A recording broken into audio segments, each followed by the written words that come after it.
18 বছর পর আকাশে মেঘের ঘন ঘটা, যে কোনো সময় বৃষ্টি নামবে। আকাশেও তর্জন গর্জন শুরু করে দিয়েছে। এসবের মধ্যেই হাতে ছাতা নিয়ে দৌড়ে চলেছে 23 বছর বয়সী এক তরুণী। তার চোখে মুখে খুশির ঝলক স্পষ্ট। পথিমধ্যে এক বৃদ্ধ তাকে দেখে বলে, আস্তে দৌড়াও মা, পড়ে যাবে তো। তোমার এত খুশি লাগছে কি লাইগা? মেয়েটি হেসে উত্তর দিল, আমার ভাই মেডিকেলে চান্স পেয়েছে চাচা। আমি এই খুশির খবরটা পেয়েই তো এভাবে ছুটে যাচ্ছি বাড়ির দিকে। আমার ভাইটার জন্য দোয়া করবেন। বলে মেয়েটি আবার দৌড়াতে শুরু করে। একদম নিজের বাড়ির সামনে এসে দম নেয়। বাড়িতে প্রবেশ করে প্রথমে নিজের ভাইয়ের রুমে যায়, কিন্তু সেখানে তাকে দেখতে পায় না। মেয়েটি বুঝতে পারে তার ভাই এখন কোথায় আছে। সে ছুটে চলে যায় নিজের মায়ের রুমে। তার ভাবনাই সঠিক। নিজের মায়ের ছবির সামনে দাঁড়িয়ে আছে তার ভাই প্রত্যুষ। প্রণালী হেসে এগিয়ে যায় তার ভাইয়ের দিকে। প্রত্যুষের কাঁধে হাত রাখতেই প্রত্যুষ স্বাভাবিকভাবে ফিরে তাকায়। প্রণালী দেখতে পায় তার ভাইটা কাঁদছে। সাথে সাথে সে জড়িয়ে ধরে নিজের ভাইকে। অতঃপর শান্ত গলায় বলে, পাগল ছেলে, আজকের মতো একটা খুশির দিনে তুই এভাবে কাঁদছিস কেন? প্রত্যুষ ব্যথিত কণ্ঠে বলে, আজ মা বেঁচে থাকলে খুব খুশি হতো, তাই না আপনি? প্রণালীর চোখও এবার জলে ভিজে যায়।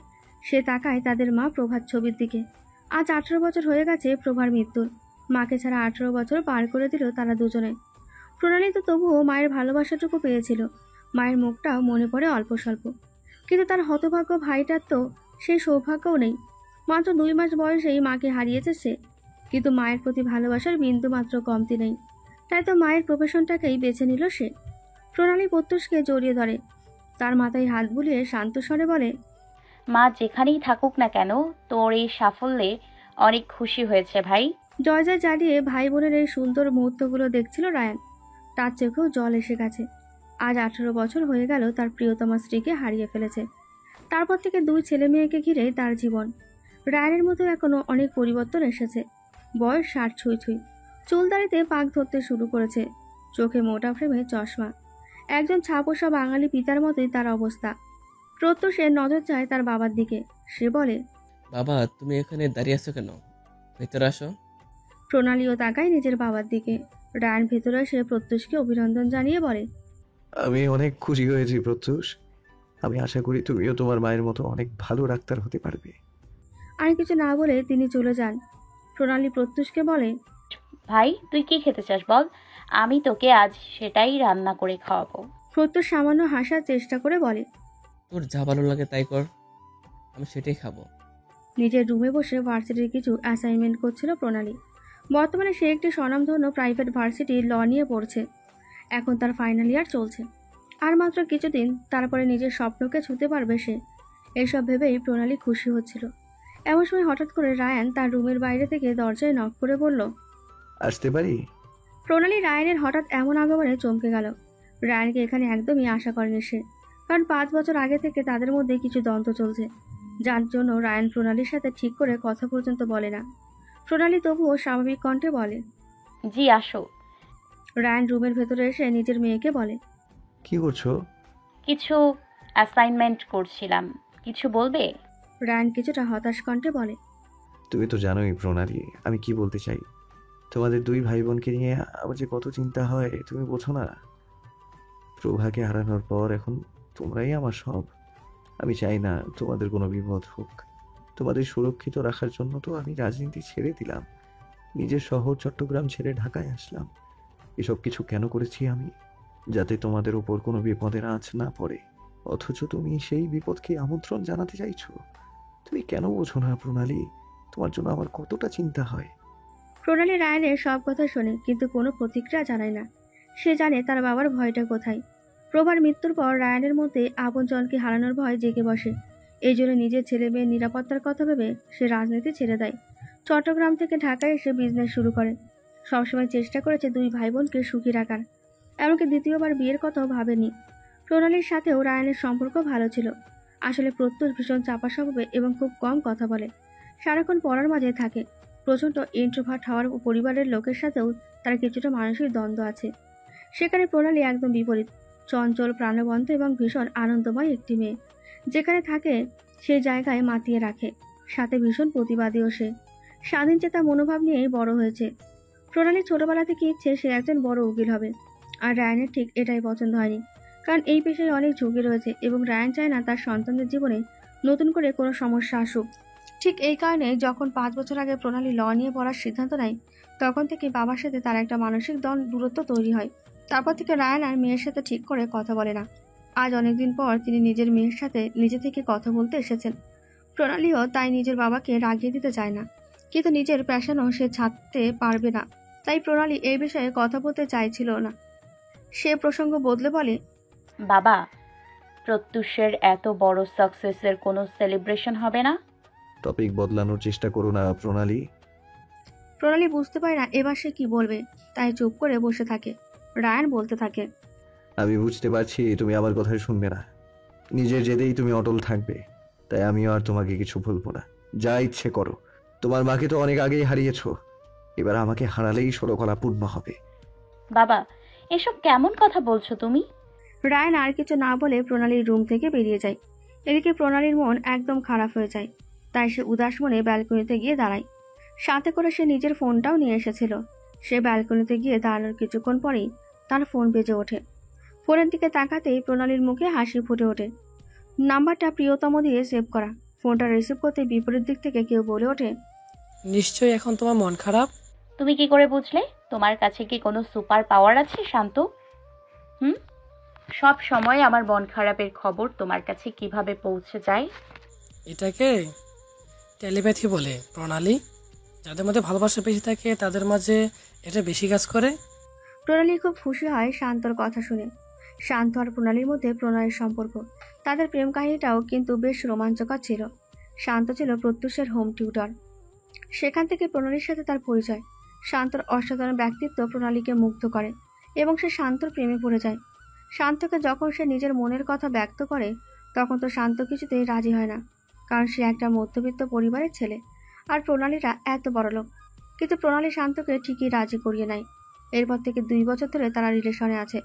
প্রণালী তো ভেবে নিয়েছে উকিল হয়ে যাওয়ার পরই সে রায়ানকে তাদের সম্পর্কের ব্যাপারে জানাবে।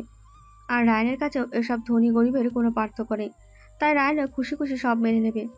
আর একটা সময় রায়ান হয়তো প্রণালীর প্রফেশনটাও মেনে নেবে। এসব ভেবে প্রণালীর দুঃখী মনে সুখের সঞ্চার ঘটে এবং সে খুশি মনে শান্তর সাথে কথা বলতে থাকে। প্রণালী আজ সকাল সকাল ঘুম থেকে উঠে নিজের বাবা ও ভাইয়ের জন্য ব্রেকফাস্ট তৈরি করেছে। প্রত্যুষ চাউমিন খেতে অনেক পছন্দ করে, তাই ব্রেকফাস্টে সেটাই করেছে প্রণালী। ব্রেকফাস্ট তৈরি করার পর সে গেল প্রত্যুষের রুমে। সেখানে গিয়ে প্রণালী দেখলো প্রত্যুষ বই পড়ছে। এতে অবশ্য সে অবাক হয়নি, প্রত্যুষ বরাবরই এমন। ভোরে ঘুম থেকে উঠে সে নামাজ আদায় করে পড়তে বসে। খাওয়া আর ঘুম ছাড়া বাকি সময় পড়াশোনায় করে ছেলেটা। প্রণালী প্রত্যুষের কাছে গিয়ে বলল, ভাই, তুই তাড়াতাড়ি বাবাকে নিয়ে নিচে চলে আয়, আমি ব্রেকফাস্ট দিচ্ছি। আজ তো তোর মেডিকেলে প্রথম দিন, আমি এখন তোকে রেখে আসবো। এই বলেই প্রণালী চলে যায়। প্রত্যুষের কোনো কথা শোনার প্রয়োজন মনে করে না। এদিকে প্রত্যুষও কিছু বলার সুযোগটাও পায় না। সে তো পড়ে গেছে মাইনকা চিপায়। আগে তো প্রণালী আর রায়ান মিলে বাড়িটা মাথায় তুলে রাখত, আর যখন থেকে প্রণালীর উকিল হওয়া নিয়ে তাদের মাঝে ঝামেলা তৈরি হয়েছে, তখন থেকে তাদের মধ্যে কথাবার্তা কমে গেছে। তাদের কোনো কথা বলার থাকলে তারা এভাবে প্রত্যুষকে বলে বলতে, নিজেরা মুখোমুখি হয়ে কথাই বলে না। প্রত্যুষ দীর্ঘশ্বাস ফেলে। সে জানে না তার বাবা আর বোনের এই মনোমালিন্য কতদিন চলবে। সে আর বেশি না ভেবে তার বাবাকে ডাকতে চায়। রায়ানের রুমের সামনে গিয়েই প্রত্যুষ বলে, বাবা, আপনি ব্রেকফাস্ট করতে যেতে বলেছে। তুমি যাও, আমি যাচ্ছি। আর আজ তো তোমার মেডিকেলে প্রথম দিন, আমি কি তোমায় নিয়ে যাব? আপনি নিয়ে যাবে বলেছে। আচ্ছা ঠিক আছে। প্রত্যুষ চলে যায়। রায়ান নিজের ছেলেটার দিকে তাকিয়ে থাকে। প্রত্যুষকে দেখলেই তার প্রভার কথা মনে পড়ে। প্রত্যুষের চেহারার সাথে প্রভার চেহারার অনেক মিল। শুধু চেহারা নেই, ব্যবহারেও দুজনের মধ্যে সাদৃশ্য অনেক। প্রত্যুষ যেমন প্রভারই প্রতিরূপ, রায়ানের ইনোসেন্ট গার্ল প্রভার ইনোসেন্ট বয়। এই প্রত্যুষ শান্তশিষ্ট এবং ভদ্র। শুধু তাই নয়, বেশ বাধ্য ছিল। রায়ান প্রণালীর কথা ভেবে দীর্ঘশ্বাস ফেলে। মেয়েটা একদম মায়ের মতো হয়নি, বেশ চঞ্চল এবং জেদি তৈরি হয়েছে। ব্রেকফাস্ট শেষ করে প্রণালী প্রত্যুষকে নিয়ে ঢাকা মেডিকেল কলেজের দিকে রওনা হয়। সেখানেই চান্স পেয়েছে প্রত্যুষ। রাস্তায় যেতে যেতে প্রণালী প্রত্যুষকে কিভাবে চলবে ফিরবে সেসব বলতে থাকে। ভাই, তুই কিন্তু একদম বাইরের খাবার খাবি না, এসব তোর সহ্য হয় না। তোর খিদে পেলে টিফিন করে দিয়েছি, সেটা খাবি। আর হ্যাঁ, সব সময় এমন আতেল হয়ে যাবি না মোটেও। তোকে তো যেই পায় বোকা বানিয়ে যায়। একটু চালাক হ, বুঝলি? হুম। আরে কি হু হু করছিস? যা বলছি মন দিয়ে শোন। কেউ যদি তোকে বিরক্ত করে তাহলে আমায় এসে বলবি, তারপর আমি তাকে দেখে নিব। প্রণালীর ভাইয়ের সাথে লাগতে আসার ফল বুঝিয়ে দিব। প্রত্যুষ আর কিছু না বলে চুপচাপ থাকে। প্রণালী তাকে এখনো ছোট বাচ্চার মতোই ট্রিট করে, যেন সে স্কুলে পড়ে। প্রত্যুষের মনে পড়ে যায় তাদের স্কুলের দিনগুলোর কথা। প্রণালী কিভাবে সবসময় তাকে প্রোটেক্ট করত। একবার একটা ছেলে প্রত্যুষকে মেরেছিল স্কুলে। প্রণালী কোনোভাবে সেটা জানতে পেরে নিজের বন্ধুদের সাথে মিলে ছেলেটাকে বাথরুমে নিয়ে গিয়ে সেই মার মেরেছিল। শেষ পর্যন্ত গার্জিয়ানদের কল করা হয়েছিল। এসব ভেবেই হাসতে থাকে প্রত্যুষ। তার বোন তাকে সত্যি ভীষণ ভালোবাসে। হঠাৎ করে জ্যামের গাড়ি আটকে যায়। প্রণালী অবাক হয়ে বলে, এই রাস্তায় তো জ্যাম হয় না, আজ হঠাৎ কি হলো? ড্রাইভার বলে, সামনে খুব জটলা মনে হয়, কোনো ঝামেলা হয়েছে। প্রণালী বলে, ব্যাপারটা দেখতে হচ্ছে। বলে গাড়ি থেকে নেমে দাঁড়ায়। প্রত্যুষও তার সাথে নামে। প্রণালীর সামনে এগিয়ে গিয়ে দেখতে পায় একজন লোককে ঘিরে সবাই দাঁড়িয়ে আছে। প্রণালী একজনকে জিজ্ঞেস করে, কি হয়েছে এখানে? আরে দেখুন না, এই লোকটা একজন সাধারণ আইসক্রিমওয়ালা। রাস্তায় আইসক্রিম নিয়ে যাচ্ছিল, এমন সময় ওই লোকটা এসে ধাক্কা দিয়ে ওনার আইসক্রিমের গাড়িটা উল্টে দেয়। অল্পের জন্য উনি বেঁচে যান, আর এখন ওই লোকটা আইসক্রিমওয়ালার উপরে চেতে গেছেন, ওনার গায়ে হাতও তুলতে চাইছেন। প্রণালীর মাথা গরম হয়ে যায়। সে আইসক্রিমওয়ালার দিকে তাকিয়ে দেখে বেশ প্রবীণ লোক। কতটা অমানুষিক হলে কেউ নিজে অন্যায় করে এমন অসহায় বৃদ্ধ লোকের ওপর চড়াও হয়। ওই যুবকটি বৃদ্ধ লোকের ওপর হাত তুলতে যাবে, এমন সময় প্রণালী গিয়ে তার হাত ধরে ফেলে। যুবকটি নিজের সানগ্লাস তোক থেকে খোলে। প্রণালীকে ভালোভাবে পর্যবেক্ষণ করে বলে, who are you and how dare you to touch me? প্রণালী রাগী কণ্ঠে বলে, আপনি এত সাহস কোথায় পেলেন? একেই নিজে অন্যায় করেছেন, এখন আবার এই অসহায় বৃদ্ধ লোকটির গায়ে হাত তুলছেন। যুবকটি বলে, লোক, আমার 1 কোটি টাকার গাড়িতে ক্রাশ হয়েছে ওনার জন্য, আর আমি ওনাকে ছেড়ে দিব? রাখেন আপনার গাড়ি। আপনার জন্য যে উনি মরতে বসেছিলেন সেটা দেখেননি? ওনার জীবনের দাম কি আপনার গাড়ির থেকে বেশি? প্রত্যুষ বুঝতে পারে ঝামেলা বেশ ভালোই হতে চলেছে। প্রণালী বরাবরই বেশ প্রতিবাদী, তাই যাতে বড় কোনো ঝামেলা না বাঁধায় তাই সে প্রণালীর উদ্দেশ্যে বলে। আপি, তুমি চলে আসো, ঝামেলা করিও না প্লিজ। প্রণালী তবুও থামে না, বলতে থাকে, বলুন আপনার গাড়ির দাম কি ওনার জীবনের থেকে বেশি? অবশ্যই বেশি। এই গরিব লোক সমাজের কোনো কাজে লাগে? যত সব আবর্জনা। প্রণালীর মাথায় এবার রাগ উঠে যায়। সে আর নিজের রাগ সামলাতে না পেরে ঠাস করে থাপ্পড় বসিয়ে দেয় যুবকটির গালে। সকলে হতবাক।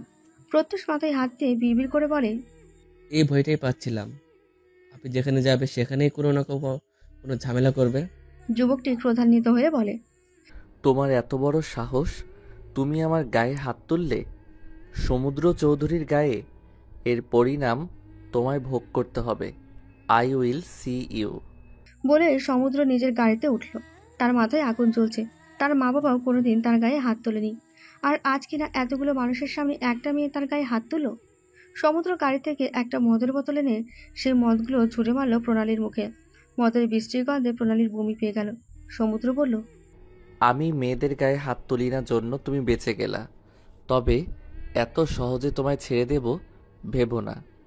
সমুদ্র চৌধুরীর গায়ে হাত তোলার ফল অনেক ভয়াবহ হবে।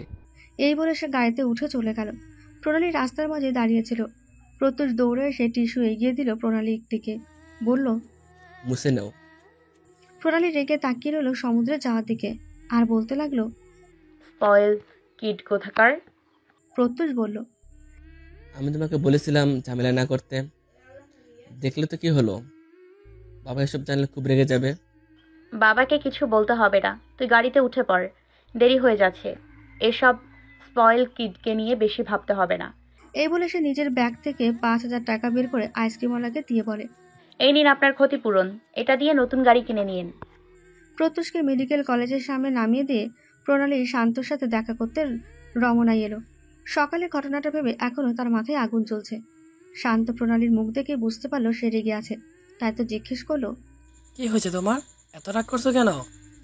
প্রণালী তখন শান্তকে সব খুলে বলে। সব শুনে শান্ত হেসে বলে, তুমি নিশ্চয়ই বেশ সাহসী প্রণালী, একদম জাসিকি রানী। প্রণালী বলে, আমার এই জন্য এমন রিচ কিডদের সহ্য হয় না, বাপের টাকায় মস্তি করে বকে যায় একদম। তুমিও তো রিচ কিড। হ্যাঁ, কিন্তু আমি বা আমার ভাই আমাদের বাবার কড়া শাসনে বড় হয়েছি, তাই বকে যায়নি। তবে বেশিরভাগ রিস্কিডেই বকে যাওয়া। এজন্য তো আমি সবসময় চাই কোনো সাধারণ ফ্যামিলিতে বিয়ে করতে। কিন্তু তোমার বাবা যদি কোনো রিচ ফ্যামিলিতেই বিয়ে দিতে চায়? বাবা এমন করবে না। বলে শান্তর কাঁধে মাথা রাখে প্রণালী প্রত্যুষকে নিয়ে আজ সৌভিকদের বাসায় এসেছে রায়ান। সৌভিক অনুরাধাও এখন ঢাকাতেই থাকে। আজ এখানে আসার অবশ্য একটা রিজনও আছে। আর সৌভিক অনুরাধার মেয়ে স্নেহার এঙ্গেজমেন্ট, সেই উপলক্ষে তারা আজ মূলত এখানে এসেছে। প্রণালী তো এসে স্নেহার সাথে দেখা করতে চলে গেছে। দুজনের মধ্যে বেশ ভালোই সম্পর্ক, যদিও বা স্নেহা প্রণালীর চেয়ে বয়সে বড়, তবে তাদের সম্পর্কটা একজন বন্ধুর মতোই। রায়ান আর সৌভিক একে অপরের সাথে গল্পে ব্যস্ত ছিল। প্রত্যুষ একা এক করে চুপচাপ দাঁড়িয়েছিল। প্রত্যুষকে একা থেকে তার পাশে আসে অনুরাধাকে দেখেই প্রত্যুষ স্মিত হাসে। প্রত্যুষ শুনেছে অনুরাধা তার মায়ের বেস্ট ফ্রেন্ড ছিল, তাই তো অনুরাধার প্রতি আলাদা টান অনুভব করে। অনুরাধা প্রত্যুষকে দেখে আবেগপ্রবণ হয়ে পড়ে। তারা মনে পড়ে যায় প্রভার কথা। অনুরাধা নিজের চোখের কান্নিসে জমা এক ফোঁটা অশ্রু মুছে হাসি মুখে প্রত্যুষকে বলে, তুমি একা এখানে দাঁড়িয়ে আছো কেন? কিছু খেয়েছো কি? মুখ দেখে তো মনে হচ্ছে না। এদিকে এসো, আমি তোমাকে খেতে দিচ্ছি। প্রত্যুষ কেন জানি অনুরাধাকে মানা করতে পারে না, যদিও তার খিদে পায়নি তবুও সে বলে, ঠিক আছে আন্টি। অনুরাধা প্রত্যুষকে নিজে খাবার বেড়ে দেয়। প্রত্যুষ বেশ আয়েশ করে খেতে থাকে। প্রত্যুষকে তৃপ্তি করে ইলিশ মাছ খেতে দেখে অনুরাধা মুখ ফুসকে বলে ফেলে, প্রভারও ইলিশ মাছ পছন্দ ছিল। প্রত্যুষ খাওয়া থামিয়ে অনুরাধার দিকে তাকায়। অনুরাধা বুঝতে পারে সে ভুল সময় ভুল কথা বলে ফেলেছে, তাই বলে, তুমি খাও, আমি আসছি। বলে সেখান থেকে চলে আসে। সৌভিক ও রায়ানের বিজনেস পার্টনার সজল চৌধুরীর সপরিবারে পৌঁছে গেল স্নেহার এঙ্গেজমেন্ট উপলক্ষে। তাকে আসতে দেখেই রায়ান ও সৌভিক এগিয়ে গেল অভ্যর্থনা জানাতে। সজল চৌধুরীর সাথে এসেছিল তার একমাত্র ছেলে সমুদ্র চৌধুরী। তাকে দেখে রায়ান হেসে বললেন, কেমন আছো ইয়াং ম্যান? ভালো আছি আঙ্কেল, আপনি? আমিও ভালো আছি। তোমার ড্যাডের কাছে তোমার ব্যাপারে শুনলাম। কিছুদিন আগেই নাকি তুমি নিউ ইয়র্ক থেকে দেশে ফিরেছো। এবার বাবার ব্যবসায় হাত দাও। উনি আর কতদিন একা সামলাবেন সব? সজল চৌধুরী হেসে বলেন। আমিও এই কথাই বলি। এভাবে ওনারা কথাবার্তা চালিয়ে যায়। এর মধ্যে সমুদ্রের নজর আটকে যায় কাউকে দেখে। সে ঠিক দেখছে তো। ভালোভাবে কয়েকবার পরখ করে নিল। বিড়বিড় করে বলল, আরে হ্যাঁ, এই মেয়েটাই তো। এর সাথেই তো সেদিন রাস্তায় ঝামেলা হয়েছিল। কিন্তু এখানে কি করছে? প্রণয় তো নিচে এসেছিল প্রত্যুষের খবর নিতে। সেটা তো এমন গ্যাদারিং একদমই পছন্দ করে না। কিন্তু নিচে এসে সবার প্রথম সে সমুদ্রের মুখোমুখি হয়। আর তাতেই পুরাতন স্মৃতি তাজা হয়ে ওঠে। রাগে প্রণালীর হাত নিষ্পেষ করতে থাকে। সে কিছু বলতে চাবে, তার পূর্বে রায়ান এসে প্রণালীকে বললেন, প্রণালী, এই হলো সমুদ্র চৌধুরী, তোমার সজল আঙ্কেলের ছেলে। তোমার মেবি ওকে মনে নেই, ছোট থাকতে দেখেছিলে। ও কিছুদিন আগেই নিউ ইয়র্ক থেকে এসেছে। আর সমুদ্র, ও হলো আমার মেয়ে প্রণালী। সমুদ্র মনে মনে বলে, আই সি। তাহলে এই মেয়েটা রায়ান আঙ্কেলের? এদিকে প্রণালীর মাথায় তো আগুন জ্বলছিল। সমুদ্রকে দেখেই তার মেজাজ গরম হয়ে গেছে। এই স্পয়েল কিটটা কিনা সজল আঙ্কেলের, অথচ সজল আঙ্কেল কত ভালো মানুষ। প্রণালী বুঝতে পারে বিদেশে থেকে হয়তো এমন স্পয়েল কিট তৈরি হয়েছে। এরই মাঝে সমুদ্র প্রণালীর দিকে হাত বাড়িয়ে বলে, হ্যালো প্রণালী, নাইস টু মিট ইউ। প্রণালীর তো গা পিত্তি জ্বলে যাচ্ছিল সমুদ্রের এমন ভালো মানুষে দেখে। আবার খ্যাট করে হাসছে। কিন্তু প্রণালী তো এই ছেলের আসল রূপ জানে। তবে সবার সামনে ভদ্রতা রক্ষার্থে প্রণালী সমুদ্রের সাথে হাত মেলায়। তবে বেশিক্ষণ সেখানে দাঁড়িয়ে থাকলো না। প্রত্যুষকে খোঁজার বাহানায় সেখান থেকে চলে গেল। সমুদ্র নিজের মতো ব্যস্ত হয়ে পড়ল। প্রণালী প্রত্যুষকে দেখতে পেলে অনুরাধার রুমে। সেখানে বসে সে অনুরাধার সাথে গল্প করছিল। প্রণালী সেখানে গিয়ে বলে, আন্টি স্নেহা দিদি তোমায় ডাকছিল। আচ্ছা, তুমি আমার ভাইয়ের পাশে বসো, আমি যাই স্নেহার সাথে কথা বলে আসি। স্নেহার সাথে শহরের বিখ্যাত ডাক্তার ধ্রুবজ্যোতি রায়ের এঙ্গেজমেন্ট সম্পূর্ণ হয়। এরপর আসে খাওয়া দাওয়ার পালা। খাওয়া দাওয়া শেষে সৌভিক রায়ানকে বলে, তুই একটু এদিকে আয় তো, তোর সাথে জরুরি কথা আছে। রায়ান সৌভিকের সাথে চলে যায় একটু দূরে। বলেন, হ্যাঁ বল, আমায় কি বলার জন্য ডাকলি? আসলে এসব কথা তোকে আমি আগেই বলতে চেয়েছিলাম, তারপর ভাবলাম অনুষ্ঠান মিটে যাওয়ার পরেই বলবো। তুই আমায় আবিরের স্ত্রী সন্তানের ব্যাপারে খোঁজ নিতে বলেছিস না? আমি খোঁজ নিয়েছি। রায়ান অস্থির হয়ে বললেন, খোঁজ নিয়ে কি জানতে পারলি তুই? তুই একটু শান্ত হ, আমি বলছি সব। এরপরে সৌভিক রায়ানকে এক এক করে সব খুলে বলতে লাগলো। আবিরের স্ত্রী এখন চট্টগ্রামে রয়েছে, তবে আমি খোঁজ নিয়ে দেখেছি ওদের ছেলে এখন ঢাকাতে রয়েছে। ছেলেটার ছবিও আমার কাছে আছে, তুই দেখতে পারিস। বলে রায়নের দিকে একটা ছবি বাড়িয়ে দিলেন সৌভিক। রায়ন ছবিটা দেখে ভূত দেখার মতো চমকে উঠলেন। হতবাক স্বরে বললেন, শান্ত। সৌভিক বললেন, তুই এনাকে চিনিস নাকি? এই ছেলেটার নাম শান্ত। ও তো আমার ছেলে প্রত্যুষকে টিউশনই করাতো। কি বলছিস তুই? এই ছেলে তোর ঘর অব্দি পৌঁছে গেছে? রায়ান, আমি বলছি তুই ভালো করে এই ছেলের ব্যাপারে খোঁজ লাগা। আমার মনে হচ্ছে এই ছেলে কোনো কুমতলব আছে। ভুলে যাস না, এটা হলো আবিরের ছেলে। এ নিশ্চয় তোর এবং তোর পরিবারের ক্ষতি করতে চাইবে। তুই তোর ছেলে মেয়েকে দেখে রাখিস। রায়ন অস্থির হয়ে উঠলেন। এতদিন ধরে নিজের ছেলে মেয়েদের আগলে রেখেছেন, তবে এবার কি তাদের উপর বিপদের আঁচ পড়তে চলেছে? এমনটা কিছুতেই হতে দেবেন না রায়ান। তার নিজের ছেলে মেয়েকে আগলে রাখতেই হবে। রায়ানের বেশি চিন্তা হচ্ছে তার মেয়েকে নিয়ে। প্রত্যুষ শান্তশিষ্ট এবং বাধ্য ছেলে, কিন্তু প্রণালিত হয়েছে একদম জেদি আর চঞ্চল স্বভাবের। তাছাড়া ও আবার বেছে নিয়েছে উকিলের প্রফেশন। সব দিক দিয়ে বিপদ। রায়ান আর কিছু ভাবতে পারলেন না। হঠাৎ করে অসুস্থ বোধ করতে লাগলেন। সৌভিক বলে উঠলেন, কি হয়েছে রায়ান, তুই ঠিক আছিস? একদম ঠিক নেই রে। আমি আর পারবো না। প্রভাকে হারিয়ে এমনিতেই আমি সর্বহারা। এখন আমার ছেলে মেয়েই আমার সব। ওদের কিছু হলে আমার কি হবে? হাবির ওর ছেলেকে আমাদের পেছনে লাগিয়ে দিয়েছে। কয়দিন পর ও নিজেও জেল থেকে ছাড়া পাবে। তখন তো হাত ধুয়ে পড়বে আমাদের উপর প্রতিশোধ নেওয়ার জন্য। আমি দেখছি এই শান্তর ব্যাপারে যদি আরো খোঁজ খবর নেওয়া যায়। তুই শুধু নিজের ছেলে মেয়ে দুটোর দিকে একটু বাড়তি নজর দে, আর বাকিটা তুই আমার উপর ছেড়ে দে। তোর উপরে সবটা ছেড়ে দিলাম সৌভিক। তুই ছাড়া যে আমার ভরসাযোগ্য কেউ নেই। প্রণালী আজ এসেছে শান্তর সাথে দেখা করতে। খুব শীঘ্রই প্রণালীর ফাইনাল ইয়ারের পরীক্ষা, তাই প্রণালী চাইছে তার আগে শান্তর সাথে রায়ানের দেখা করাতে। শান্তর সাথে পার্কের বেঞ্চিতে বসে আছে প্রণালী। হঠাৎ করে সে বলে ওঠে, শান্ত, অনেক লুকোচুরি হয়েছে, আর নয়। আমি চাই তুমি এবার বাবার সাথে দেখা করো। প্রণালীর মুখে হঠাৎ এমন কথা শুনে ভরকে ওঠে শান্ত। আমতামতা করে বলে, এত তাড়াহুড়া না করলে কি নয়? প্রণালী কোনো বাধায় শুনতে রাজি নয়। এদিকে শান্ত বুঝতে পারছে না, হঠাৎ করে বেশ বিভ্রান্ত লাগছে তাকে। অনেক ভেবেচিন্তে শান্ত বলে, আমি এখনো মানসিকভাবে প্রস্তুত হইনি প্রণালী, আমাকে আর কিছুদিন সময় দাও। প্রণালী রাগ হয় ভীষণ, চাপা কণ্ঠে বলে, আর কতদিন সময় নিবে তুমি? যত খুশি টাইম নাও, আমি আর কিচ্ছু বলবো না। বলেই প্রণালী উঠে দাঁড়ায়। শান্তর ওপর তার বেশ অভিমান হয়, এই জন্য সে হাঁটতে শুরু করে দেয় সামনের দিকে, আর শান্ত আসতে থাকে তার পেছন পেছন। এমন সময় হঠাৎ করে তার সামনে এসে একটি গাড়ি দাঁড়িয়ে পড়ে। প্রণালী ভ্রুযুগল কুঁচকে ফেলে। সে কিছু বলার আগে গাড়ি থেকে নেমে আসেন রায়ান। এসে অগ্নিঝরা দৃষ্টিতে তাকান প্রণালীর দিকে। প্রণালী রায়ানকে দেখে ভীষণ চমকে যায়। রায়ান হুঙ্কার করে বলেন, তুমি এখানে কি করছো? আর তোমার সাথে এই ছেলেটাকে? প্রণালী হঠাৎ করে তন্দা খেয়ে গেল, নিজেকে সামনে নিল। ভাবলো অনেক তো অপেক্ষা করলো, আজ যখন সুযোগ এসে গেছে তখন আর সুযোগটা যেতে দিলে চলবে না। এই জন্য সে সিদ্ধান্ত নিল রায়ানকে শান্তর ব্যাপারে সবটা খুলে বলবে। এদিকে রায়ান রাগ ভরা দৃষ্টিতে শান্তর দিকে তাকাচ্ছিলেন। ছেলেটাকে দেখে তো মনে হয় ভাজা মাছ উল্টে খেতে যায় না, কিন্তু এ হলো আবিরের মতো একটা শয়তানের ছেলে। এই ছেলে যে মোটেই ভালো নয় সেটা সহজেই অনুমেয়। তাই রায়ান প্রণালীকে বললেন, তুমি তাড়াতাড়ি গাড়িতে উঠে পড়ো। বাবা, বেশি কথা না বলে যা বলছি তাই করো। আমি তোমার কোনো কথা শুনতে চাই না। প্রণালী আর কথা না বাড়িয়ে চুপচাপ করে গাড়িতে উঠে বসে। রায়ান শান্তর কাছে গিয়ে বলেন, তোমার আসল পরিচয় আমি জানতে পেরে গেছি। আর কোনোদিন যেন আমি তোমাকে আমার মেয়ে বা আমার পরিবারের কারোর আশেপাশে না দেখি, না হলে কিন্তু আমার থেকে খারাপ কেউ হবে না। এ বলে শান্তকে হুমকি দিয়ে তিনি চলে যান। শান্ত নির্লিপ্ত দৃষ্টিতে তাকিয়ে থাকে। রায়ান প্রণালীকে নিয়ে চলে যান। প্রণালী চুপ করে বসেছিল গাড়ির মধ্যে। সে ভেবে নিয়েছে এরপর বাড়িতে গিয়ে যা বলার বলবে, তাই সারা রাস্তায় সে আর কোনো কথাই বলল না। বাড়িতে পৌঁছে গিয়ে রায়ান প্রণালীকে বললেন, তোমাকে যেন ওই শান্ত নামের ছেলেটার পাশে আর কোনোদিনও না দেখি। কেন বাবা?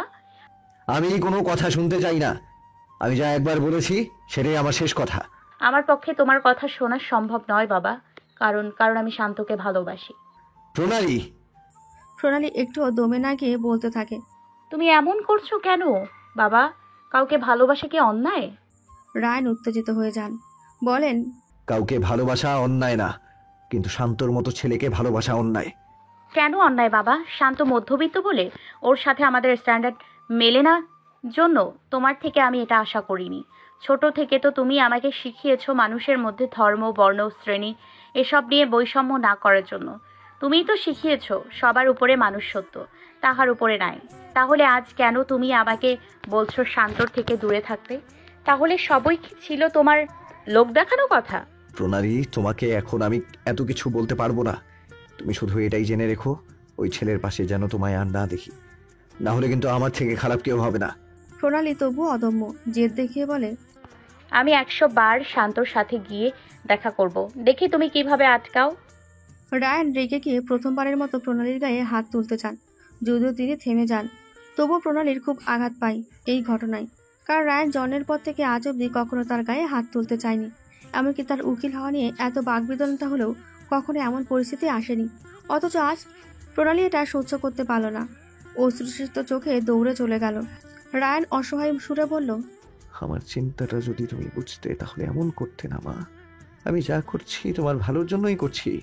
তুমি আর প্রত্যুষ ছাড়া যে আমার কেউ নেই, তাই আমি চাই না তোমাদের উপর কোনো বিপদের ছায়া পড়ুক। প্রণালী চুপ করে নিজের রুমে বসে আছে। এমন সময় শান্ত তাকে কল করে। শান্ত ফোন রিসিভ করতেই প্রণালী কাঁদো কাঁদো গলায় বলে, তোমার সন্দেহই ঠিক হয়েছে শান্ত, বাবা আমাদের সম্পর্কটা মেনে নেয়নি। শান্ত বেশ নরম গলায় বলে, তুমি এত চিন্তা করো না, আঙ্কেল যা করছেন তোমার ভালোর জন্যই করছেন। আমি তোমার যোগ্য নই, তোমাকে তো সেটা আগেই বলেছিলাম। তুমি জোর করে সম্পর্কটা করলে। আমি কোনো ভুল করিনি শান্ত, তোমার থেকে আমার যোগ্য আর কেউ নেই। আমি যদি বিয়ে করি তাহলে তোমাকেই করব। শান্ত মৃদু হেসে বলে, তাহলে তো এমন পরিস্থিতি আসতে পারে যে আমার আর তোমার পরিবারের মধ্যে তোমার কোনো একজনকে বেছে নিতে হবে। তখন তুমি কাকে বেছে নেবে, আমাকে না তোমার পরিবার? প্রণালী ধন্তে পড়ে যায়। সত্যি সে তো ভেবে দেখেনি এমন পরিস্থিতিতে কাকে বেছে নেবে। শান্ত বলে, তুমি তোমার ফ্যামিলিকেই বেছে নিও, কারণ আমি তোমার সুখী জীবন দিতে পারবো না। আমি তোমার সাথে সুখী হতে চাই শান্ত। তাহলে পারবে নিজের পরিবারকে ছেড়ে আমার কাছে আসতে? কি হলো বলো, পারবে? প্রণালী একটু ভেবে বলে, পারবো। শান্তর মুখে হাসি ফুটে ওঠে। সে ফোনটা রেখে দেয়। রায়ান সৌভিকের সাথে আজকের ঘটনা নিয়ে কথা বলে। সব শুনে সৌভিক হতবাক হয়ে বলে, আমি ভাবতেই পারছি না প্রণালীর মতো এত বুদ্ধিমতী একটা মেয়ে ওই আবিরের ছেলের ফাঁদে কিভাবে পড়লো। আমার মনে হয় ছেলেটা প্রণালীর মগজ বেশ ভালোভাবে ধোলাই করেছে। কি বলছিসটা কি তুই? আমি তো ভয় পাচ্ছি ওই ছেলের কথায় প্রভাবিত হয়ে প্রণালী যদি কোনো ভুল করে বসে। না, আমি আমার মেয়ের কোনো ক্ষতি হতে দেব না। তুই আমায় কোনো উপায় বলতে পারবি? একটাই উপায় আছে, ওই ছেলের কথায় প্রভাবিত হয়ে প্রণালী কোনো ভুল করার আগেই প্রণালীর বিয়ে দিতে হবে। তখন এই প্রণালীর দিকে আর ওর নজর দিতে পারবে না, আর বিয়েটা তো তাদের সম্ভব দিতে হবে। কিন্তু এখন এইভাবে হঠাৎ করে কিভাবে বিয়ে দেব? একটা ভালো ছেলের খোঁজ তো করতে হবে। আমার কাছে একটা ভালো ছেলের খোঁজ আছে। কে সে? সমুদ্র। মানে সজলের ছেলে? হ্যাঁ, সোহেল বলেছিল ওর ছেলের বিয়ে দিতে চাই। আমাকে একটু ভাবার সময় দে। ঠিক করেছে, তুই সময় নিয়ে ভাব, সব দিক চিন্তা করে সিদ্ধান্ত নিস। প্রণালী নিজের ঘরে মন খারাপ করে বসেছিল। তার মন মানসিকতা এখন একদম ভালো নেই। ভীষণ মানসিক চাপের মধ্যে দিয়ে যাচ্ছে সে। এইরকমই সময় রায়ান প্রবেশ করলেন নিজের মেয়ের রুমে। এসেই প্রণালীর উদ্দেশ্যে বললেন, তুমি নাকি সকাল থেকে কিছু খাওনি? এসব কি নাটক শুরু করেছো? প্রণালী কোনো কথাই বলে না। রায়ান প্রণালীর পাশে বসে তার মাথায় হাত বুলিয়ে দিতে দিতে বলে, আমি তোমার বাবা প্রণালী, আমি কি কখনো তোমার খারাপ চাইতে পারি? প্রণালী কাঁদো কাঁদো গলায় বলে, আমি শান্তকে খুব ভালোবাসি বাবা, ওকে ছাড়া আমি ভালো থাকতে পারবো না। শান্ত ভালো ছেলে নয় মা, তুমি বুঝতে পারছো না কেন? শান্তর বাবাকে তুমি জানো? না, জানি না, আর জানতেও চাই না। আমি বিয়েটা তো শান্তকে করব, তাহলে ওর বাবার ব্যাপারে জেনে কি করব? বিয়ে শুধু দুজনের মধ্যে হয় না মা, দুটো পরিবারের মধ্যেও হয়। শান্তর বাবা একজন মারাত্মক অপরাধী, যে অতীতে বারংবার আমাদের ক্ষতি করার চেষ্টা করেছে। প্রণালী কিছুটা হতভম্ব হয়। তবে শান্তের প্রেমে সে ভালোভাবেই ডুবে গেছে। তাই তো সবকিছুকে অবজ্ঞা করে বলে ওঠে, শান্তর বাবা যেমনই হোক, শান্ত খারাপ ছেলে নয়। আমি দীর্ঘ কয়েক বছর ধরে ওকে চিনি। ওর মতো ভালো ছেলে আর দুটো হয় না। জানো, ও কোনো দিন আমার অনুমতি ব্যতীত আমায় স্পর্শ পর্যন্ত করেনি। সব সময় আমার ভালো মন্দের খেয়াল রেখেছে। সেই ছেলে কিভাবে খারাপ হয়? তুমি ওর বাবার সম্পর্কে কিছু জানো না, এই জন্যই এমন বলছো? আমি ওর বাবার সম্পর্কে জানি না, আর জানতেও চাই না। শান্ত আমাকে আগেই বলেছে ওর বাবা একজন অপরাধী, যিনি জেলের ঘানি টানছেন। ও আমার থেকে কিছু লুকায়নি বাবা, ও নিজেও ওর বাবাকে ঘৃণা করে। আমি সব কিছু জেনে ওর সাথে সম্পর্কে জড়িয়েছি। আমি জানি ও কোনোদিন আমায় ঠকাবে না। তুমি শুধু একবার রাজি হয়ে যাও বাবা। রায়ান রাগী স্বরে বলে, আমি মরে যাবো তবুও তোমার সাথে ওই শান্ত সম্পর্ক মেনে নেব না। আমি বেশ ভালোই বুঝতে পারছি ওই শান্ত কিভাবে তোমার ব্রেন ওয়াশ করেছে। তুমি ভুল বুঝছো, শান্ত এমন ছেলেই নয়। আমাকে তুমি ঠিক ভুল শেখাতে আসবে না প্রণালী। পৃথিবীটা আমি তোমার থেকে বেশি দেখেছি। আমি যেটা বলেছি সেটাই শেষ কথা। শান্তর সাথে তুমি আর যোগাযোগ করার চেষ্টা করবে না। শান্তকে ছাড়া আমি বাঁচতে পারবো না বাবা। প্রণালী, তোমার অনেক স্পর্ধা আমি সহ্য করেছি, আর নয়। এবার আমি তোমাকে আর কোনো সুযোগ দেব না। অনেক অবদ্ধতা করেছো তুমি, আর না। আমি খুব শীঘ্রই আমার পছন্দ করা ছেলের সাথে তোমার বিয়ে দেব, আর এটাই আমার শেষ কথা। বলে হনন করে প্রণালীর রুম থেকে বেরিয়ে যায় রায়ান। তিনি যাওয়ার পর প্রণালী নিজের ফোন বের করে শান্তকে কল দিয়ে বলে, তোমার সাথে আমার জরুরি কথা আছে শান্ত। প্রণালীর এমন কথায় শান্ত বলে, রিল্যাক্স প্রণালী, যা বলার বলো, আমি শুনছি। আমার মনে হয় বাবা আমাদের সম্পর্কটা কোনো দিনও মানবে না। উনি তো আমার সাথে অন্য কারো বিয়ে দিতে চাইছেন। শান্ত বলে, তোমার মনে হয় তোমার বাবার কথাই তোমার শোনা উচিত? এসব তুমি কি বলছো শান্ত? তোমায় আমি কতটা ভালোবাসি তুমি জানো না?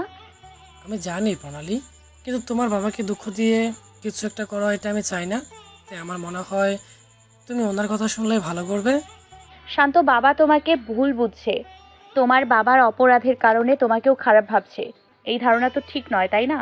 বাবার এই ভুল ধারণা বদলানোও সম্ভব না। তাই আমি বলছি কি, আমরা বিয়ে করে নিই। বিয়ের পর বাবা যখন আমাদের সুখী দেখবে তখন এমনিতেই নিজের ভুল বুঝতে পারবে। তখন তিনি এমনিতেই আমাদের এই সম্পর্কটা স্বাভাবিকভাবে মেনে নেবেন। প্রেমের সম্পর্ক এগুলোতে এমনই তো হয়, বলো?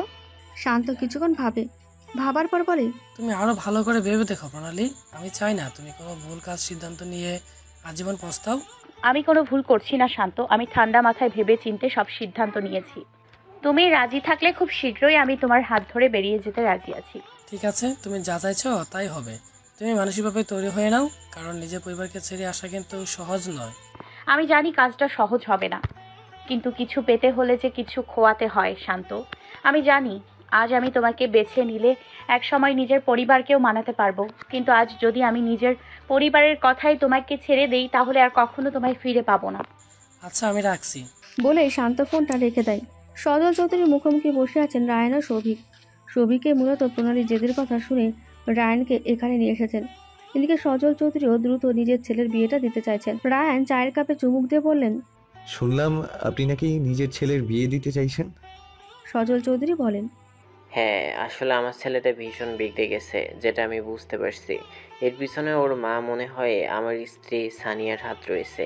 ছেলেটাকে এত স্বাধীনতা দিয়েছে যে ছেলেটা গোল হয়ে গেছে। এখন আমার মনে হয় ওর স্ত্রী ওকে ভালো করতে পারবে, কারণ বিয়ে করলে সব ছেলের মধ্যে একটা দায়িত্ববোধ তৈরি হয়। কিন্তু আমার স্ত্রী কিছুতেই এই বিষয়টা হতে দেবে না, কারণ সে তার বান্ধবীর মেয়ের সাথে সমুদ্রের বিয়ে দিতে চায়। কিন্তু মেয়েটা একদম ভালো না। এখন সোনিয়া কিছুদিনের জন্য লন্ডন ট্রিপে গেছে। আমি চাই এই সময়ের মধ্যে আমার ছেলের বিয়েটা দিয়ে দিতে, যাতে করে আর সমস্যা না হয়। এজন্যই আমি বড় অনুষ্ঠান করব না, শুধু কাবিনটা করতে চাই। রায়ান বলেন, আমিও খুব দ্রুত তার সাথে আমার মেয়েটার বিয়ে দিতে চাইছি, আর এখন হাতের কাছে ভালো ছেলে পাওয়া মুশকিল। সমুদ্র আপনার মতো এত ভালো একজন মানুষের ছেলে, সে নিশ্চয়ই ভালোই হবে। তাই আমি চাই সমুদ্রের সাথেই প্রণালীর বিয়েটা দিতে। এখন যদি আপনি রাজি থাকেন তো আমি কথাবার্তা আগাবো। আমি কেন রাজি থাকবো না? প্রণালীকে তো ছোট থেকেই দেখছি, ভীষণ ভালো একটা মেয়ে। আর আপনার সাথে আমার এতদিনের ব্যবসায়ী সম্পর্ক, এটা আত্মীয় সম্পর্কে পরিণত হলে তারও ভালো হবে। রায়ান ভীষণ খুশি হয়ে যান, অনেকটা নিশ্চিন্ত বোধ করেন। সৌভিক বলেন, তাহলে আমরা একটা কাজ করি, ভালো দিনক্ষণ দেখে বিয়ের কথাটা পাকা করি। সজল চৌধুরী বলেন, আমার স্ত্রী 1 সপ্তাহ পর দেশে ফিরবে, তাই আমি চাই 1 সপ্তাহের মধ্যেই কাবিনটা সেরে রাখতে। তারপর না হয় সময় বুঝে বড় করে অনুষ্ঠান করা হবে। একবার বিয়েটা হয়ে গেলে তো আর মানা করতে পারবে না। সৌভিক রায়ানকে প্রশ্ন করেন, তোর কি মত? আমি মিস্টার চৌধুরীর সাথে একমত। আমিও চাই যত তাড়াতাড়ি সম্ভব বিয়েটা হয়ে যাক। সজল চৌধুরী বলেন, আগামী পরশু একটা ভালো ডেট আছে, তাহলে এই দিনেই বিয়েটা হয়ে যাক। রায়ান সায় জানান। অতঃপর দুজন কলাকুলি করেন। কাল তোমার বিয়ে, তৈরি হয়ে থেকো। প্রণালী হতবাক হয়ে গেল রায়ান সাহেবের মুখে এমন কথা শুনে। প্রতিবাদের সুরে বলল, আমি শান্ত ছাড়া কাউকে বিয়ে করব না বাবা। তোমার ঠিক করা পাত্রকেই তো নয়। রায়ান প্রণালীকে হুঙ্কার দিয়ে বলে, আমার অবাধ্য হওয়ার চেষ্টা করো না প্রণালী, এতে কোনো লাভ হবে না। এতদিন তোমার অনেক বদতমিজি আমি বরদাস্ত করেছি, কিন্তু আর না। এবার আমি তোমাকে উচিত শিক্ষা দেব। তুমি অনেক খারাপ বাবা, তুমি কারো কথা গ্রাহ্য করো না। এখন আমি বুঝতে পারছি মা কেন তোমাকে ছেড়ে চলে গেছে। আসলে তুমি এটারই যোগ্য। আমিও যখন তোমাকে ছেড়ে চলে যাব তখন তুমি যোগ্য শিক্ষা পাবে। রায় সাহেব আজ আর নিজেকে সামলাতে পারলেন না। প্রণালীর গালে ঠাস করে জ্বর বসিয়ে দিলেন। আজ তার সব সহ্যের সীমা পেরিয়ে গেছে। প্রণালী এতেও দমল না। ঘরের সব জিনিসপত্র এলোপাথারি এদিকে ওদিকে ছুটে দিয়ে বলে, এই দিন দেখার জন্য আমি তোমার জন্য এত কষ্ট করলাম। আসলে তুমি কারো ভালোবাসা ডিজার্ভ করো না। তোমার যেখানে যাওয়ার ইচ্ছা তুমি যাও, কিন্তু যাওয়ার আগে আমার জানাজা করে যেও। বাবা তুমি কিন্তু ইমোশনাল গেম খেলছো, এতে কোনো লাভ হবে না। শান্ত ছাড়া অন্য কাউকে বিয়ে করতে হলে আমার লাশ করবে, আমি না। রায় সাহেবের ইচ্ছে করছিল প্রণালীকে মাটিতে পুঁতে ফেলতে। শান্তর বাবার ব্যাপারে সবটা জেনেও কিরকম নির্লজ্জ অভদ্রের মতো আচরণ করছে। রায় সাহেব শেষবারের মতো নিজের মেয়েকে বলেন, তুমি নিজের ভালোটা এখনো বোঝো না। আমি তোমায় বিশ্বাস করলাম, তুমিও আমার উপর বিশ্বাস করে আমার ঠিক করা পাত্রকে বিয়ে করে নাও। যদি নিজের পছন্দ করা পাত্রকে বিয়ে করো তাহলে কিন্তু তোমায় আজীবনের জন্যই পস্তাতে হবে। প্রণালী এবার উত্তরে কিছু বলল না। মাথাটা যত সম্ভব ঠান্ডা রাখলো সে। রায় সাহেব তার রুম থেকে বেরিয়ে যেতে সে বলে উঠল, পস্তাবো তো তখন যখন আমি তোমার পছন্দের ছেলেকে বিয়ে করব। আমার সুখ আমি শান্তর মাঝেই খুঁজে নিয়েছি, তাই আমি বিয়ে করলেও ওকেই করব, আর অন্য কাউকে নয়। অনুরাধা দেবী ও সোহিনী আজ এলো প্রণালীর সাথে দেখা করতে। সৌভিকবাবুই তাদের আজ এখানে পাঠিয়েছেন। তাদের দায়িত্ব হলো প্রণালীকে বোঝানো। আজ সোহিনী ও অনুরাধা দেবীকে দেখে প্রণালী একটুও খুশি হলো না। অনুরাধা দেবী প্রণালীর কাছে এসে বললেন, তুমি তোমার বাবার সিদ্ধান্তটা মেনে নাও প্রণালী। শান্ত ওই আবিরের ছেলে, তুমি তো সবটাই জানো। আবিরের জন্য তোমার মা বাবার জীবনে কি দুর্গতি নেমে এসেছিল, তারপরে তুমি কিভাবে ওর ছেলেকে বিয়ে চাইছো? প্রণালী নিস্তেজ গলাতেই বলল, শান্তর বাবা দোষ করেছে, শান্ত তো কিছু করেনি, তাই না? তাহলে কেন শুধু শুধু আমি আর শান্ত সাফার করব? আমরা তো একে অপরকে ভালোবাসি, তাই না? সোহিনী এসে প্রণালীর মাথায় হাত রেখে বলল, আমি তোকে নিজের ছোট বোনের মতোই দেখি প্রণালী। এই দিদির একটা অনুরোধ রাখ, রায়ান আঙ্কেলের কথাটা মেনে নে। উনি তোর ভালোই চান। এই বিয়েটা করলে তুই সুখী হবি। ছেলে মানুষই করিস না একদম। প্রণালী তাচ্ছিল্য এসে বলল, নিজের ভালোবাসার মানুষকে না পেয়ে আমি কিভাবে সুখী হব সোহিনী দিদি? সোহিনী প্রণালীকে বোঝানোর জন্য বলে, তোমার ভালোবাসার মানুষটা যে সঠিক নয় প্রণালী। আর দেখো, বাবা মার আদর্শ ছাড়া কোনো কিছু সুখকর হয় না। আর সমুদ্র ভাইয়াকে বিয়ে করলে তুমি সুখী হবে। প্রণালী অবাক হয়ে গেল, বলল, সমুদ্র ভাইয়া মানে সজল আঙ্কেলের ছেলে? হ্যাঁ, ওনার সাথেই তো তোমার বিয়ে ঠিক করা হয়েছে। কেন, তুমি জানো না? প্রণালী ধাক্কা খেল ভীষণ। মনে করলো সমুদ্রের সাথে তার প্রথম দেখার কথা। ওই অহংকারী নিম্ন মানসিকতার ছেলেকে তাকে বিয়ে করতে হবে। প্রণালী বিড়বিড় করে বলল, কখনো না। বলে সে দৌড়ে বাইরে বেরিয়ে এলো। অতঃপর বলল, তোমার চয়েসের ওপর আমার ভরসা উঠে গেছে বাবা। আমি 100% শিওর আমার চয়েসই সেরা। এই বলে সে ছুটে বাড়ি থেকে বেরোতে যাবে, এমন সময় রায়ান সাহেব তাকে আটকে দিলেন। বললেন, কোথায় যাচ্ছ তুমি? বিয়ের আগে পর্যন্ত কোথাও যাওয়া হবে না তোমার। বাবা আমায় যেতে দাও। তুমি আমার সাথে এত বড় জুলুম করতে পারো না। আমি কি করতে পারি আর না করতে পারি সেটা তুমি এবার টের পাবে। বলে প্রণালীকে টানতে টানতে তার ঘরে নিয়ে গেলেন রায় সাহেব। প্রণালীকে ঘরে ঢুকিয়ে দরজা বন্ধ করে দিলেন। নিজের মেয়ের সাথে এমন করে তিনিও অনেক কষ্ট পেলেন, কিন্তু মেয়ের ভালোর জন্য যে এটা করতেই হতো। এদিকে প্রণালী সমানে চিৎকার করতে লাগলো সেখান থেকে মুক্তি পাওয়ার জন্য। কিন্তু রায়ান নিষ্ঠুর হলো ভীষণ। এতদিন মেয়ের সব জেদ মেনে নিয়ে তাকে বড্ড প্রশ্রয় দিয়েছিলেন। সেই প্রশ্রয়ে মেয়ের মাথায় উঠেছে। এখন তাকে যে মাথা থেকে নামাতেই হতো, না হলে অপেক্ষা করছে সমূহ বিপদ। সমুদ্র যখন থেকে তার বিয়ের কথা জানতে পেরেছে তখন থেকে নানা করে চলেছে। তার এখন মোটেই বিয়ের করার কোনো ইচ্ছে নেই। কিন্তু সজল চৌধুরীও নাছোড়বান্দা। তিনি যখন একবার সুযোগ পেয়েছেন তখন সেই সুযোগের সদ্ব্যবহার করবেনই। নিজের ছেলেকে বা সাংসারিক দায়বদ্ধতার জালে বাঁধবেন, সেটা একদম ঠিক করে রেখেছেন। সমুদ্র তার বাবার সামনে চিৎকার করে বলল, মম না থাকায় এই সুযোগটা কাজে লাগাচ্ছ তাই না? তাহলে শুনে রাখো ড্যাড, আমি এখন কিছুতেই বিয়ে করব না। No, never.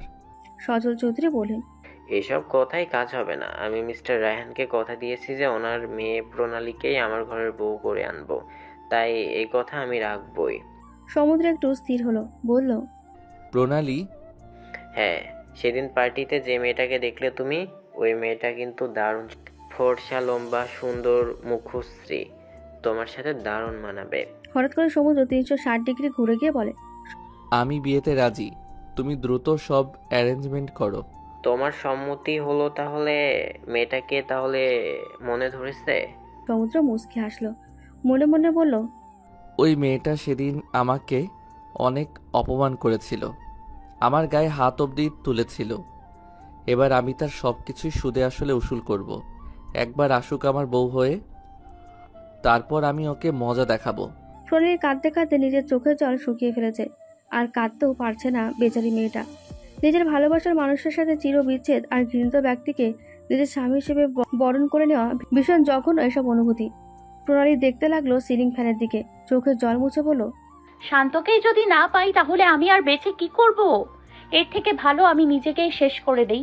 ওই সমুদ্রের মতো জঘন্য মানুষকে বিয়ে করার থেকে মরে যাওয়াই ভালো। বলে সে এগিয়ে গেল সিলিং ফ্যানের দিকে।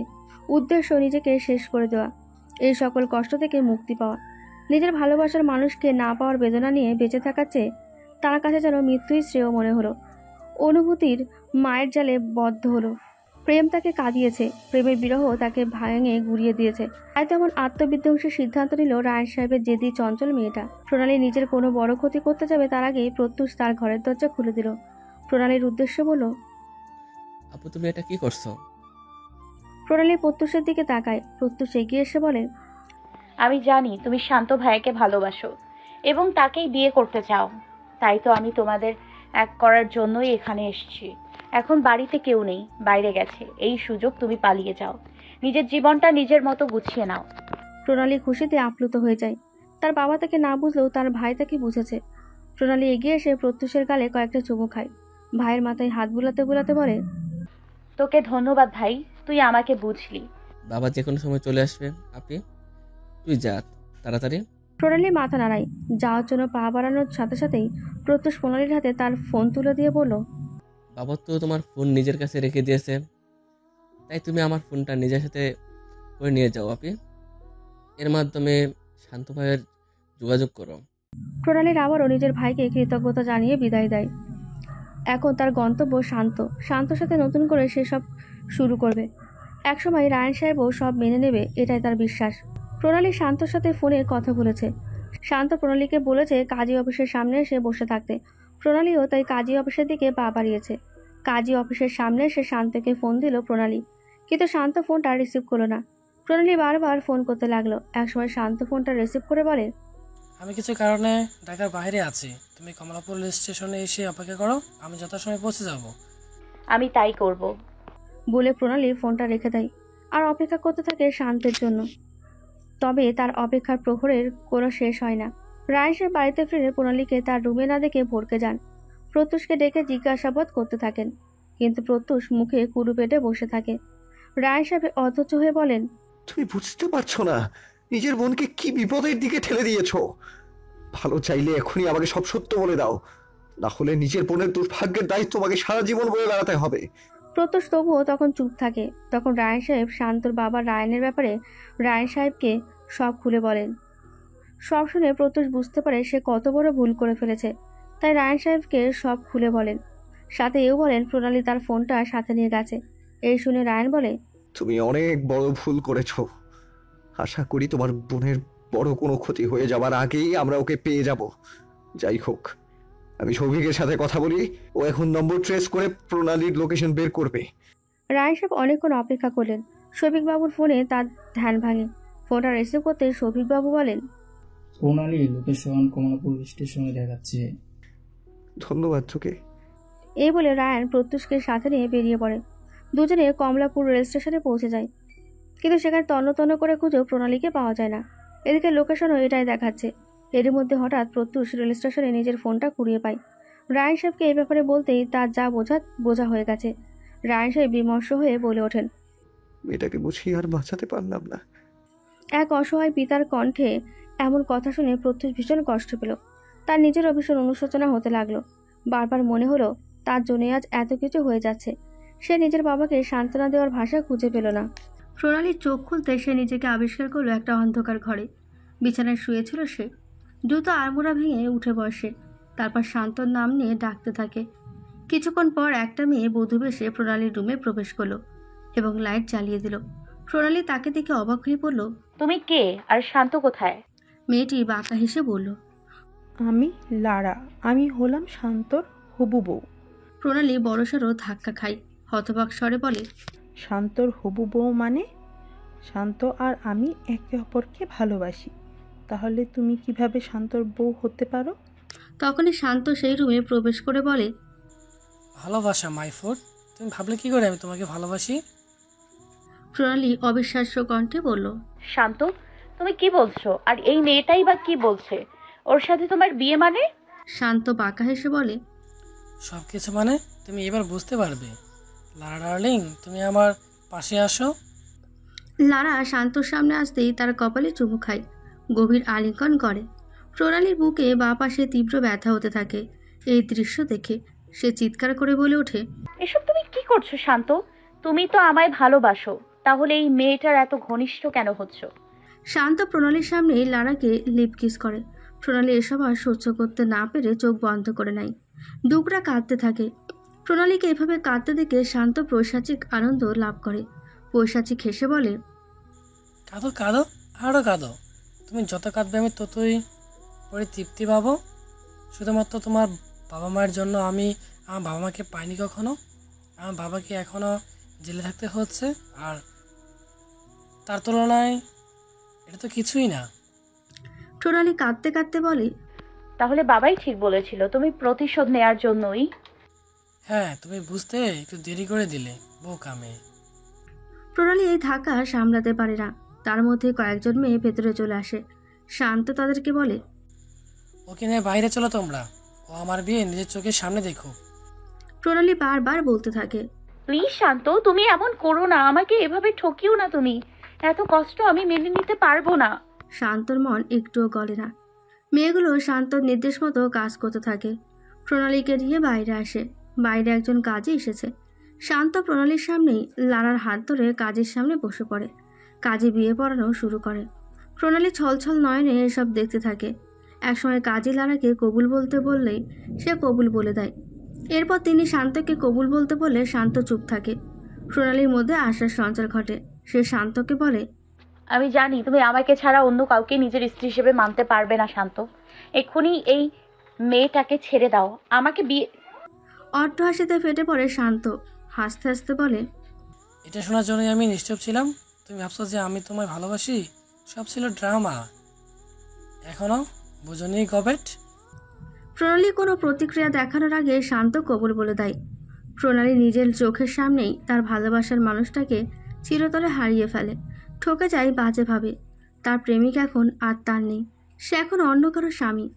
প্রণালীর চোখের জল বাঁধ মানতে চাইছে না।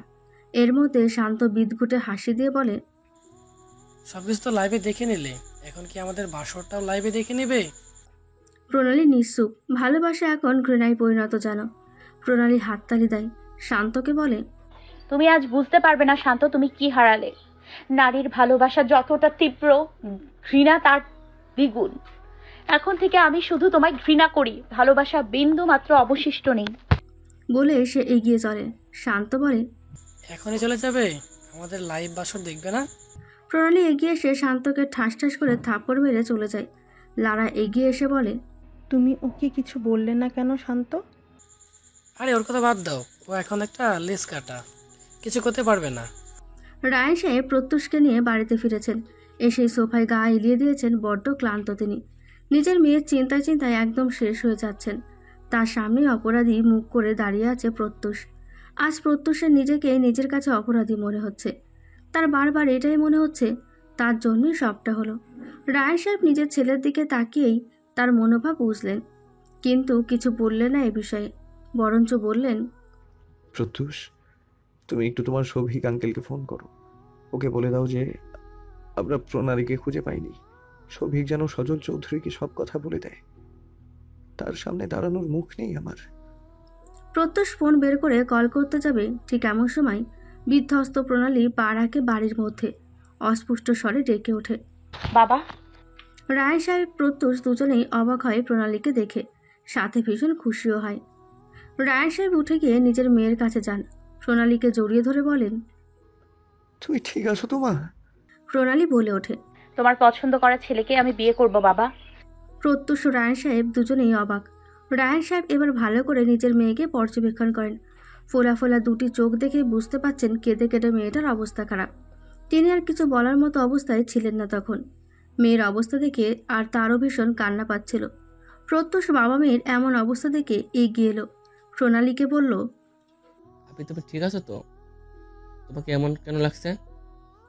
প্রণালী আবার কান্না শুরু করে দেয়, কাঁদতে কাঁদতে বলে, আমি ঠিক নেই ভাই, আমি একদম ঠিক নেই। ও আমাকে ভেতর থেকে ভেঙে গুড়িয়ে একদম শেষ করে দিয়েছে রে। বাবা ভাইকে নিজের সাথে ঘটে যাওয়া সব ঘটনা খুলে বলল প্রণালী। সব শুনে রায়ন সাহেব কিছুটা স্বস্তি পেলেন, বললেন, যাই হোক, আল্লাহর কাছে এইটাই লাখ লাখ শুক্রিয়া যে ওই শান্ত তোমার বড় কোনো ক্ষতি করেনি। আমি তো ভেবেছিলাম ও তোমার কি না কি করে। আল্লাহ বাঁচিয়েছেন। প্রত্যুষ বলে, আপনি তুমি আর একদম ওই শয়তান লোকটার জন্য কাঁদবে না। উনি তোমাকে ধোকা দিতে গিয়ে নিজেই ঠকে গেছেন। তুমি জিতে গেছো, দেখবে একসময় উনি আফসোস করবেন এটা নিয়ে। প্রণালী জোরপূর্বক হাসলো। রায়ন সাহেব বললেন, ওই শান্তর ভয়ে আমি তোমার বিয়ে দিতে চাচ্ছিলাম তাড়াহুড়ো করে, কিন্তু এখন যখন সেই ভয় কেটে গেছে, তার উপর তুমি এমন বিধ্বস্ত অবস্থায় আছো, তাই আমাকে তো নিজের সিদ্ধান্ত বদলাতে হবে। প্রণালী বলে, না বাবা, তোমাকে নিজের সিদ্ধান্ত বদলাতে হবে না। আমি বিয়ের জন্য একদম প্রস্তুত আছি। কিন্তু মা, তোমার এই অবস্থা। আমি একদম ঠিক আছি বাবা। এমনিতেই আমার জন্য তোমার অনেক ফেস লস হয়েছে, আমার জন্য অনেক কষ্ট সহ্য করতে হয়েছে তোমায়। আমি চাই না আমার জন্য তুমি আরো কষ্ট পাও। রায় সাহেব মেয়ের মাথায় হাত বুলিয়ে দিয়ে বলতে লাগলেন, আমার লক্ষ্মী মেয়েটা কত কিছু বুঝতে শিখে গেছে। প্রত্যুষ বলে ওঠে, তাহলে কি বিয়েটা হচ্ছে? রায়ন সাহেব এবং প্রণালী দুজনেই সম্মতি দেয়।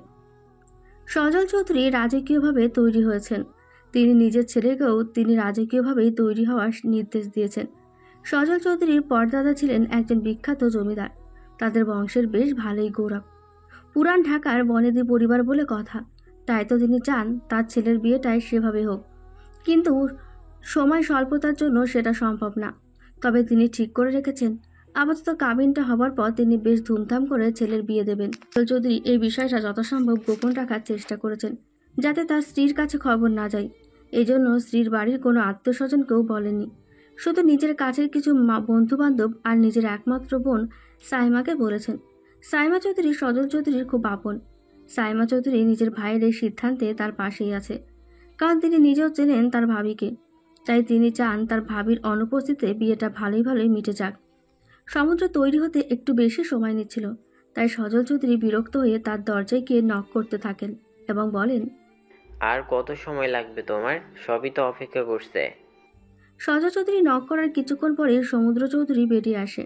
পরনে তারা কালো রঙের রাজকীয় শেরওয়ানি, মাথায় রাজকীয় টুপি। সাইমা চৌধুরী নিজের ভাতিজাকে দেখে বলে ওঠেন, মাশাআল্লাহ, কি সুন্দর লাগছে, কার নজর না লাগুক। সমুদ্র বলে ওঠে, নজর তো লাগবেই ফুপি, আমার হবু বউয়ের। বলে দুর্বোধ্য হাসি দেয়। প্রণালীকে বধূবেশে সাজানো হচ্ছে।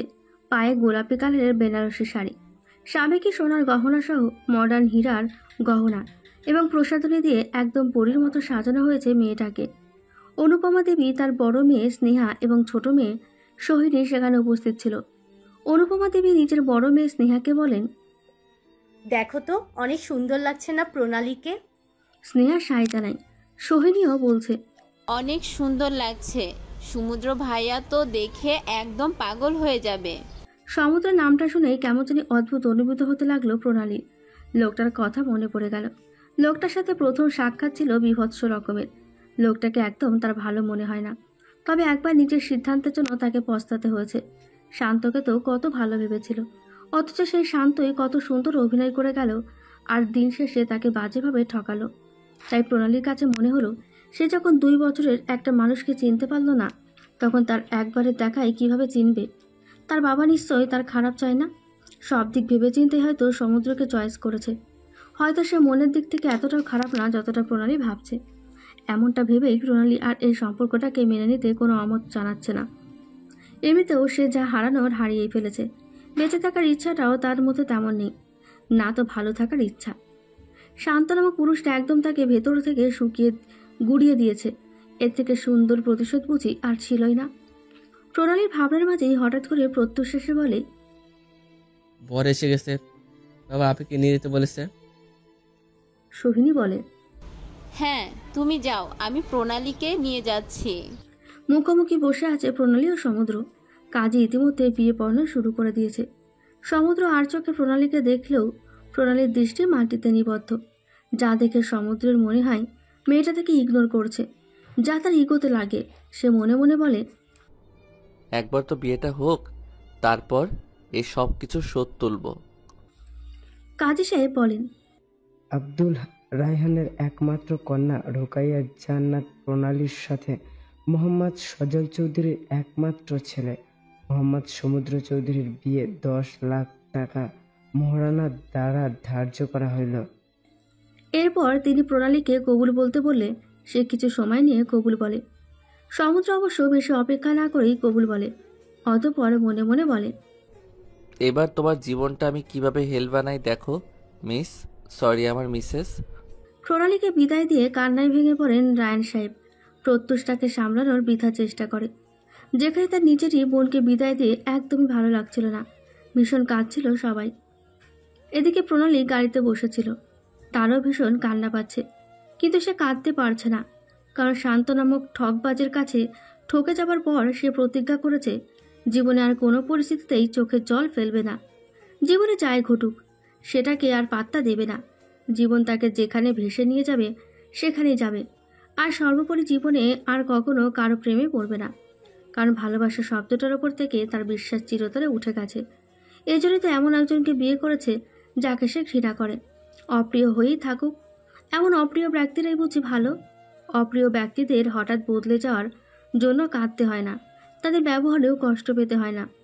প্রণালী প্রতিজ্ঞা করে নিয়েছে একই সুরে প্রেমকে সে আর সুযোগ দেবে না তাকে কাঁদানোর, তাই কখনো ভুলেও কারোর প্রেমে পড়বে না। প্রণালীর এসব ভাবনার মধ্যে সমুদ্র হঠাৎ করে বলে ওঠে, হ্যালো মাই ওয়াইফ, আমাকে নিজের হাজবেন্ড হিসেবে কেমন লাগছে? প্রণালী এক শব্দেই উত্তর দেয়, জঘন্য। তাহলে বিয়েটা করলে কেন? প্রণালী নিরুত্তর। কথা বলতে তার একদম ভালো লাগছে না। এদিকে সমুদ্র প্রণালীর এমন কুল রিয়াকশন দেখে রেগে যায়। কোথায় সে ভেবেছিল মেয়েটাকে রাগাবে, জব্দ করবে, কিন্তু এখন তো মেয়েটাই নিরুত্তাপ হয়ে তাকে রাগিয়ে দিচ্ছে। সমুদ্র প্রণালীকে রাগানোর জন্য বলে, জানো আমার না একটা গার্লফ্রেন্ড আছে, আর আমি আমার গার্লফ্রেন্ডকেই ভালোবাসি। তোমাকে তো বিয়ে করেছি তো শুধু বাবার কথায়। ভালো। সমুদ্র এবার আরও রেগে যায়। প্রণালীকে বেশ রেগেই বলে, এসব জেনেও তুমি কোনো রিয়েক্ট করছো না কেন? বাই এনি চান্স তুমিও কি কাউকে ভালোবাসো? সমুদ্রের কথাটা শুনে প্রণালীর মুখে বিদ্রুপের হাসি ফুটে ওঠে। তাকে হাসতে দেখে সমুদ্র বলে, তুমি হাসছো কেন? ভালোবাসি শব্দটার ওপর আমার বিশ্বাস ভরসা কিছুই নেই। আরো ভালো করে বলতে গেলে ভালোবাসা এই শব্দটাকে আমি প্রচন্ড রকম ঘৃণা করি। কেন, কেউ ছ্যাঁকা টাকা দিয়েছে নাকি? প্রণালী কিছু বলে না, নিশ্চুপ হয়ে বাইরের দিকে তাকিয়ে থাকে। সমুদ্র বুঝতে পারে এই মেয়েটাকে সে এত সহজে জব্দ করতে পারবে না, তাই সেও চুপ হয়ে যায়। প্রণালী ও সমুদ্রকে বহনকারী গাড়ি এসে পৌঁছে যায় চৌধুরী ম্যানশনের সামনে। সমুদ্র দ্রুত গাড়ি থেকে নামে, নেমেই হন্তদন্ত হয়ে বাড়ির ভেতরে ঢুকতে যায়। এদিকে বাড়ির সামনে বরণ ডালা নিয়ে দাঁড়িয়েছিলেন সাইমা চৌধুরী। তিনি সমুদ্রকে এইভাবে একা আসতে দেখে বলেন, তুই এভাবে একা আসছিস কেন? তোর কোনো আক্কেল নেই? পেছন থেকে সজল চৌধুরী বলেন, ওই ছেলের আঙ্কেল আর কবে ছিল? সমুদ্র অপমানিত বোধ করে গমগম চোখে তার বাবার দিকে তাকায়। সজল চৌধুরী রেগে বলেন, আমার দিকে এভাবে তাকিয়ে না থেকে নিজের বউকে নিয়ে এসো, ইডিয়েট কোথাকার। সমুদ্র সমান রাগ দেখিয়ে বলে, তুমি আমাকে বিয়ে করতে বলেছো, আমি বিয়ে করেছি। এখন আর আমার থেকে এর থেকে বেশি কিছু আশা করো না। সমুদ্র, তোমার এত বড় সাহস হয় কি করে তুমি আমার মুখের উপরে এভাবে বলছো? হ্যাঁ বলছি, আমাকে আর ডিস্টার্ব করো না তো, আমি অনেক টায়ার্ড, এখন ঘুমাতে যাব। সমুদ্র চলে যেতে নিতে সজল চৌধুরী বলে ওঠেন, এভাবে তুমি কোথাও যেতে পারবে না। আমাদের চৌধুরী বাড়িতে একটা রীতি আছে। আমাদের বাড়িতে নতুন বর বউকে বরণ করে ঘরে তোলা হয়। দেখছো না তোমার ফুপি বরণ ডালা হাতে দাঁড়িয়ে আছে? সমুদ্র নিজের ফুপির দিকে একবার তাকিয়ে বিরক্তি নিয়ে বলে, তাড়াতাড়ি ওই মেয়েকে আসতে বলো, আমি আর বেশিক্ষণ দাঁড়িয়ে থাকতে পারছি না। ওই মেয়ে কি স্ত্রী হয় তোমার? সমুদ্র বিড়বিড় করে বলে। স্ত্রী মাই ফুড। এর মধ্যে প্রণালী গাড়ি থেকে নেমে সেখানে এসে উপস্থিত হয়। প্রণালীকে দেখে সাইমা চৌধুরী বরণডালা নিয়ে এগিয়ে আসেন। দুজনকে পাশাপাশি দেখে সমুদ্র হেসে বলেন,